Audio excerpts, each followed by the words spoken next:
L'histoire d'Hermès, le dieu messager de l'Olympe, est celle d'une divinité rusée, ingénieuse et pleine de vie, dont la rapidité et l'astuce sont sans égale.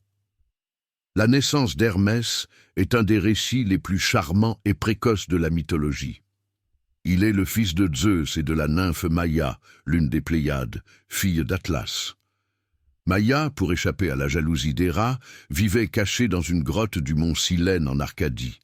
Hermès naquit à l'aube, et ce qui est remarquable, c'est son incroyable précocité. À peine né, il se leva de son berceau, quitta la grotte et se mit à marcher.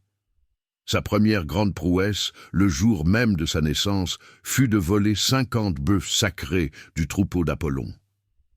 Pour masquer ses traces, il attacha des branchages aux sabots des bœufs et aux siens, et les fit marcher à reculons, semant la confusion.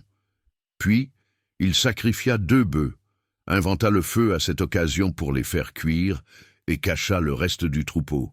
De retour à sa grotte, il trouva une carapace de tortue, et, en y tendant des cordes faites d'intestins de bœuf, il inventa la lyre. Lorsqu'Apollon découvrit le vol et accusa Hermès, Zeus dut intervenir pour arbitrer la dispute. Amusé par la ruse de son jeune fils, Zeus ordonna à Hermès de restituer les bœufs. Hermès charma alors Apollon, en jouant de la lyre, si bien qu'Apollon lui donna en échange le troupeau et fit d'Hermès le dieu patron des bergers.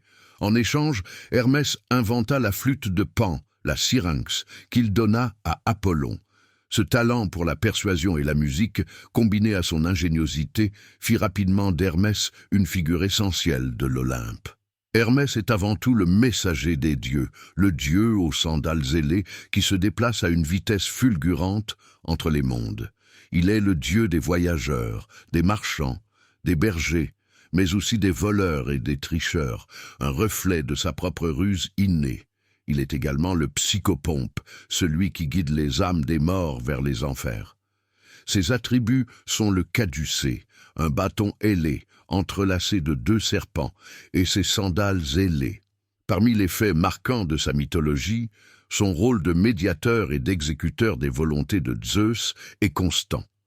Il aida Persée à tuer Méduse en lui donnant des sandales ailées et un casque d'invisibilité. Il sauva Dionysos des flammes après la mort de sa mère Sémélé, le transportant dans la cuisse de Zeus. Il est souvent celui qui annonce les décrets divins et intervient dans les affaires des mortels pour les guider ou les tromper. Il a également de nombreux enfants, dont Pan, le dieu des bergers et de la nature sauvage, avec une nymphe. Comme tous les dieux de l'Olympe, Hermès est immortel. La mort n'est pas une destinée pour les divinités grecques classiques. Leur existence est éternelle. Hermès continue de naviguer entre les mondes, un messager infatigable, un protecteur ingénieux et un maître de la ruse, essentiel au bon fonctionnement de l'univers mythologique. Y a-t-il une autre divinité ou un autre aspect de la mythologie grecque que vous souhaiteriez explorer ?